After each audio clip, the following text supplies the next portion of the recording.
All right, we're getting ready for the Easter Bunny to drop off that basket with all the goodies packed inside. Chocolates, candy, gummies, all the things. Here's a question. What candy would a dentist pick? All right, now you may say that is a trick question, that a dentist would not pick any candy, but that is not true. Dr. Shelley Olson is here today to give us her top picks and why.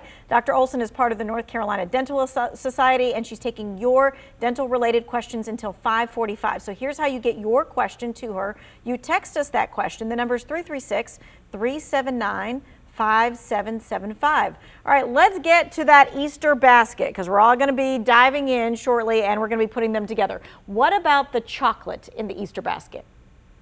So we all love chocolate. Chocolate is the best thing for your teeth if you're going to choose a candy because it dissolves quickly, it washes away, and the darker the chocolate, the better because dark chocolate has less sugar in it. So load those Easter baskets up with chocolate.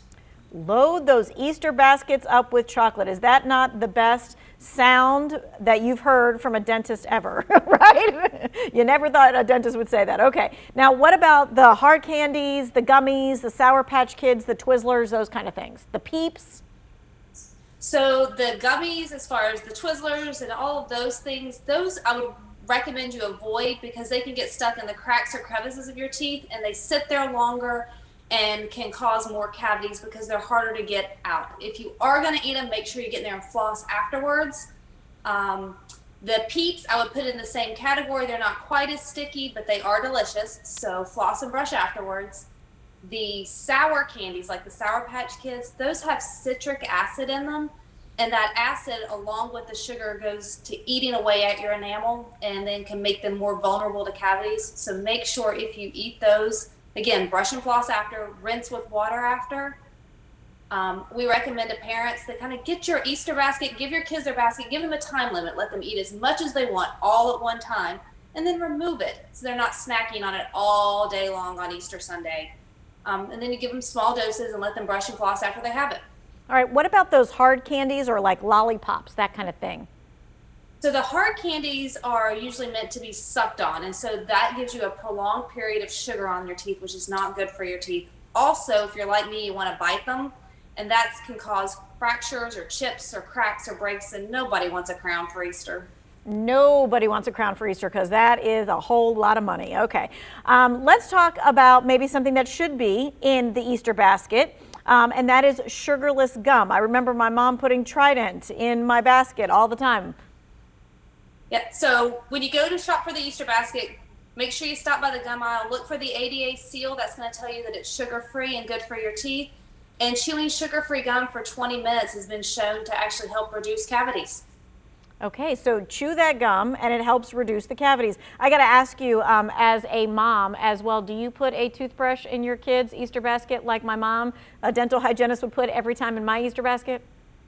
No, those go out with Halloween candy at our house. Okay. All right. One last thing. This is something that we talked about at 5 o'clock, and that is how can water keep you from having cavities? How is that even possible? So a lot of times your mouth gets dehydrated or dried out, which makes it a really great environment for that bacteria to feed on your teeth. By keeping your mouth moist and wet, it washes the bacteria off your teeth. It also neutralizes the pH of your mouth and balances it out. So water is good for your whole body, especially your mouth. Okay, and this is one of those things that we've talked about before, to swish with water for like 30 seconds after we've had coffee, after we've had a sugary drink, after we've had a sugary snack. Yes. Yes, swishing with water is the best way to kind of cleanse your mouth all around when you don't have a toothbrush. So take a big gulp, swish it around, go ahead and swallow it, have another big gulp and do the same thing because the more you can keep your mouth wet and moist, the healthier it's going to be. Now, is it also true that you should do that, like if I have coffee in the morning, should I swish with that for that 30 seconds before I brush my teeth? Does that help, and why?